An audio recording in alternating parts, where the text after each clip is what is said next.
13th, Jason and Pamela were both killers. I know there are theories on the internet that Jason was indeed the killer in the first installation of the Friday the 13th series, but I haven't seen any that seem to cover the points I'm about to bring up. I'd love to know what you think, so let's get right into it. 1957, Jason drowns 11-year-old Jason Voorhees is attending Camp Crystal Lake, where his mother, Pamela, is also employed as a cook. Jason has special needs and is teased by other children for his condition and appearance. One day during the summer, Jason finds himself in the water, though he can't swim. The story here remains somewhat the same. The counselors are too busy partying/drinking to notice Jason is in any danger. But it is shown Pamela has memories of Jason thrashing in the water. So, of course, as any parent would, she dives in to save him. If the counselors are too busy to notice a boy shouting for help in the water, they probably won't notice someone else jumping in to save him. Pamela is furious at this lack of care. Her son, who she clearly states or just believes, whether it's actually true or not could be debated, needs constant attention and care, almost died due to neglect. She brings this up to the camp owners and withdraws Jason from the camp, also leaving her position as cook. The counselors are only lightly reprimanded and Jason disappears without a word, causing rumors to spread. It goes from a boy almost drowned to a boy drowned in the lake, as the rumor passes through the camp. Pamela takes Jason back to their home, where her withering mental state takes another large hit from the events, and she essentially locks Jason away with her. 1958 first scene of the film. The camp opens for another summer. Pamela, either not invited or having no interest in returning, is furious that everything can carry on as normal when her son was almost left for dead with no repercussions. She decides to have the camp shut for good and returns to murder the two counselors. This, mixed with the rumor of her son dying due to negligence, is the final nail in the coffin for Camp Crystal Lake, and it is shut indefinitely. This is also why Pamela continues with the theory that her son has died and keeps him locked away. It wouldn't be unlike Pamela to want to protect Jason from the entire world. 1979. The film begins. 21 years pass. Over this time, Pamela teaches Jason how to survive without the aid of others, by showing him how to hunt and kill animals and how to cook them, using her previous camp cook experience. They can even use the large woodland area in Camp Crystal Lake, as it is now disused. Jason is rarely away from his mother and is now a grown man. Camp Crystal Lake attempts to reopen several times over the 20-odd years, but is plagued by issues of mysterious fires, of course, set by Pamela, as she learns they are attempting to reopen the camp. She refuses to let the camp reopen and gain profit after how they treated her son.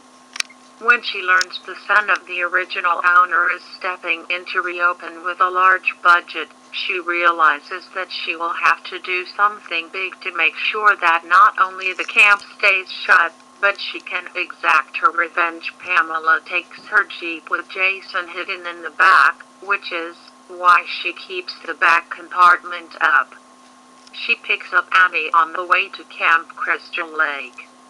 When Annie becomes suspicious of Pamela, she jumps from the Jeep and runs into the woods with Jason pursuing her.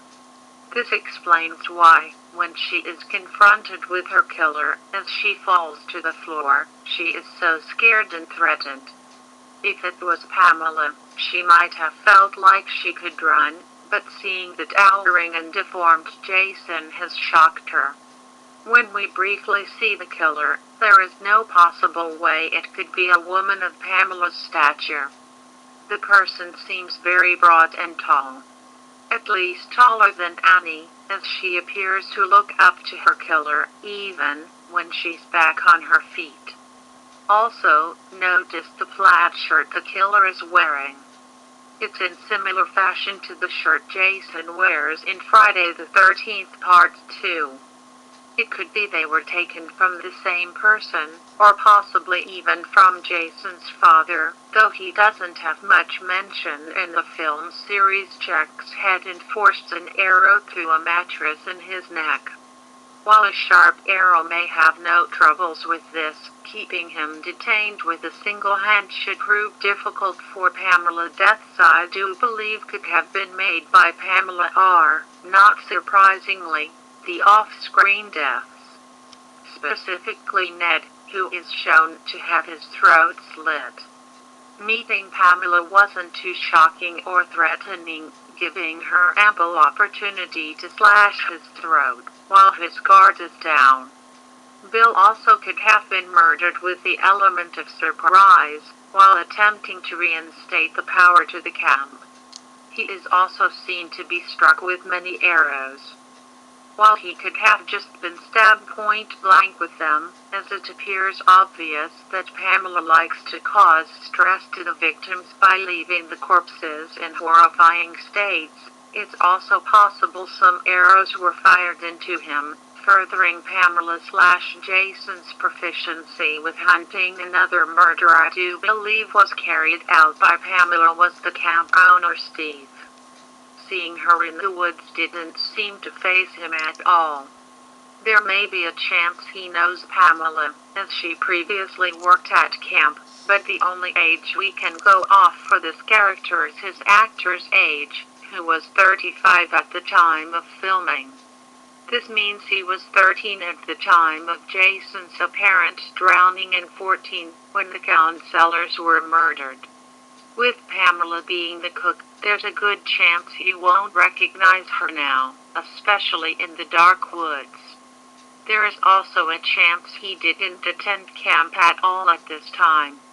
Again, Steve's relaxed demeanor and lack of concern prior to his death is probably because he'd found Pamela in the woods and was just checking if she was okay. Before Pamela stabbed him, Jason was more likely to have murdered people like Jack, as previously stated, and Marcy, who appears terrified merely at the appearance of her attacker.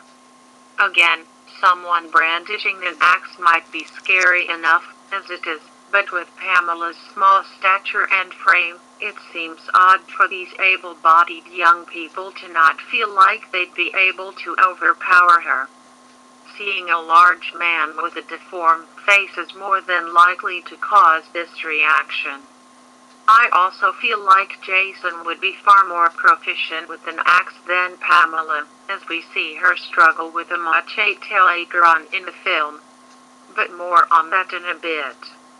The final fight, Alice versus Pamela. Why did Pamela decide to feebly fight the final girl, Alice? While talking to her, you can see Pamela recall her son struggling in the water. The memories throw her into a rage, causing her to attack Alice on the spot. It's more likely any kill she did perform, she strategically planned out and took a surprise option, other than a head-on approach. During the confrontation, we see the bodies of counselors around the camp. Looking at how a lot of bodies are moved and hung, it seems unlikely Pamela could have set this up alone. When you watch her fight, you can see her struggle to push Alice around. She even seems to have issues wielding a machete. It makes sense she would have Jason with her to help move the bodies and do things like suspend them from trees, or throw them through windows. Something Pamela seems physically incapable of doing. But now on to the finale. If this theory is correct, Jason should be present for the final fight. As he is probably ordered around by his mother, He might not have felt confident enough to step into her fight, or he may have just been too far or too late to act on it. He sees Alice decapitate his mother, which frightens him. He only knows life with Pamela looking over him. Instead of extracting his revenge on Alice immediately, he instead retreats into the woods.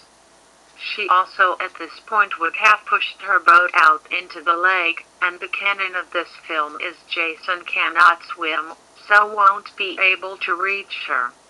He returns later in the night, when Alice passes out in the boat and retrieves his mother's sweater and her decapitated head. The only part he truly recognizes of her, Alice, is now in a sanatorium for a few months. Jason has stayed at Camp Crystal Lake. He isn't found by the police. No further search is carried out. Alice reports that Pamela strategically murdered her friends and colleagues. The police officer claims no boy was found, implying they did search the lake. This was probably in search of Pamela's missing head. Even if the woods were searched, Jason's shack wouldn't be constructed yet, so he could probably evade people with his series-proven stealth. Jason survives on hunting wildlife and any food left behind by the previous counselors. In this time, he also constructs his shack, seen in Friday the 13th Part 2, 1979. Several months later, Alice is released from the sanatorium and, against her parents' wishes, moves back to Crystal Lake in an attempt to overcome her fears.